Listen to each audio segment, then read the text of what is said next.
this economic shift. You know, about a year and a half ago, the Economist magazine came out with a cover story. Can India be a global power, global superpower? They wrote an editorial in which they said how Indian Navy, Indian Air Force, Indian Army is one of the mightiest in the world. And India has acquired physical power of that kind. No country can cast an eye on India today. Power. And it has acquired basic technology, and it has a very high quality intellectual and technological power, and its economy is rising, and its economy is rising on the basis of its own impulses. I will just tell you, break here and go, and then come to Economist. You know, in 1991-92, the debate was that foreign investment could only develop India. There is nothing. Foreign investment has its own role. It can bring in something which we do not have. But what we do not have and what we have must be understood for us to know what we need and what we do not need. So that every rupee that we need has to come in terms of dollars from outside. This was the foolish thought of people who were speaking about liberalization, globalization, editorial writers, commentators, policy makers, leaders, finance ministers. So we were saying no country has that kind of money to develop India. They can give 10% of what you need, but they cannot give 100% of what you need, because we are not a Singapore, we are not a Hong Kong, we are not a Korea, we are not a Taiwan, which is nothing. Taiwan is less than Tamil Nadu.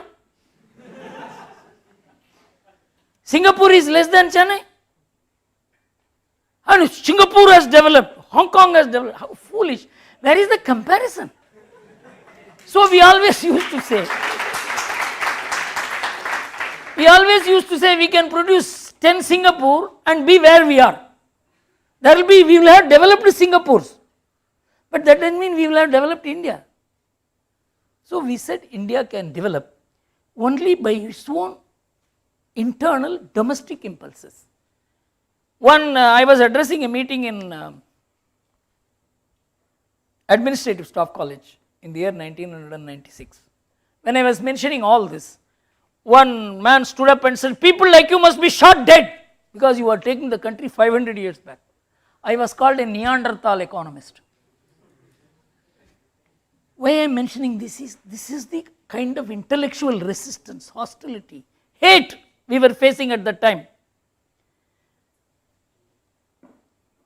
And then, what was our theory? As the Indian economic activity picks up, the Indian savings will pick up, domestic savings will pick up, and we will have enough capital to be generated from within our own sources. I am giving you the 23-year picture from 1991 to 2014.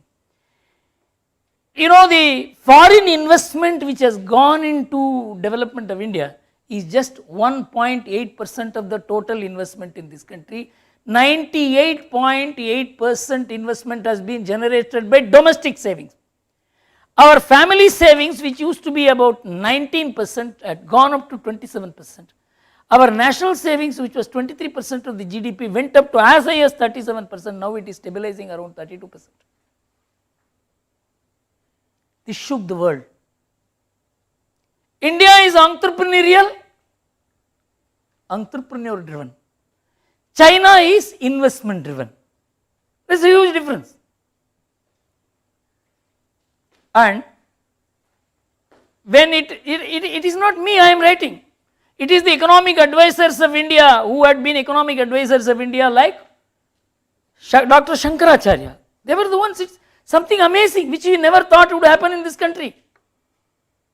You know why? Basically because we have mutual cultural obligations which will not allow us to be spendthrifts, consumers, and which will transform our society into a consumerist economy like the West. It will not happen because we are a relation-based society.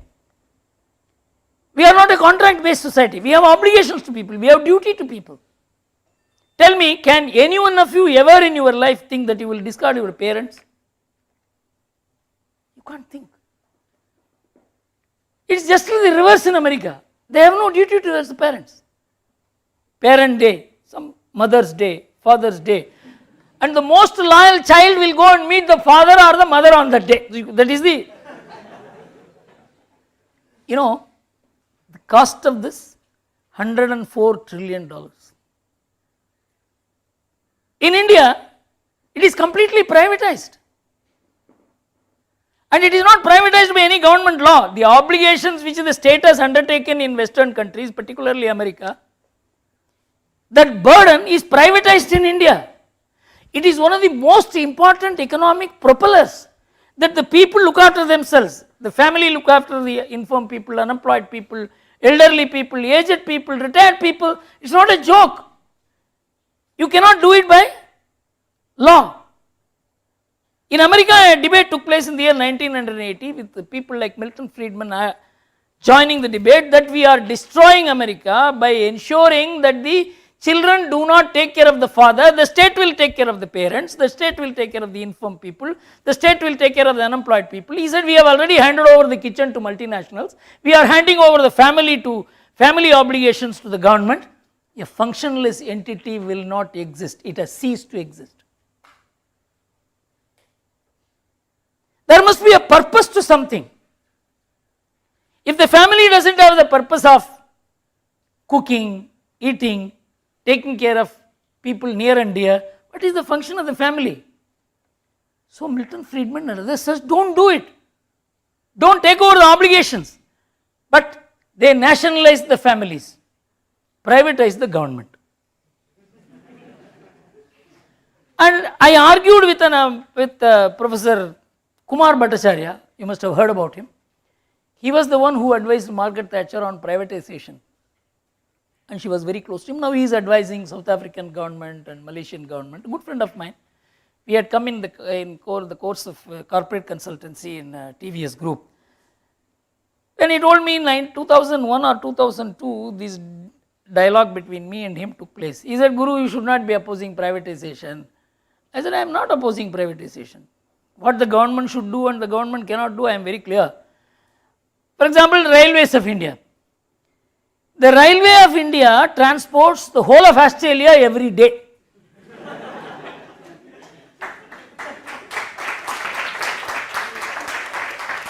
It can never be privatized. The Australian population is 2.29 crores and the number of people transported by the Indian Railway is 2.3 crores. Our post office is perhaps the most efficient in the world. It delivers 700 crore letters at 1/10 of the cost of the courier. We don't appreciate any of these things. And we only look at the railway employee and said, why are you not doing it? You are the 500th customer he is seeing. We have no value for our people. When I mentioned all this in the GPO in Chennai, the work you are doing is fantastic. The General Post Office, some women rubbed out their you are the only person who has said people always abuse us. We have no respect for our people. But if somebody comes with a suit, tie, he must be great. And if he speaks in English, he is the greatest.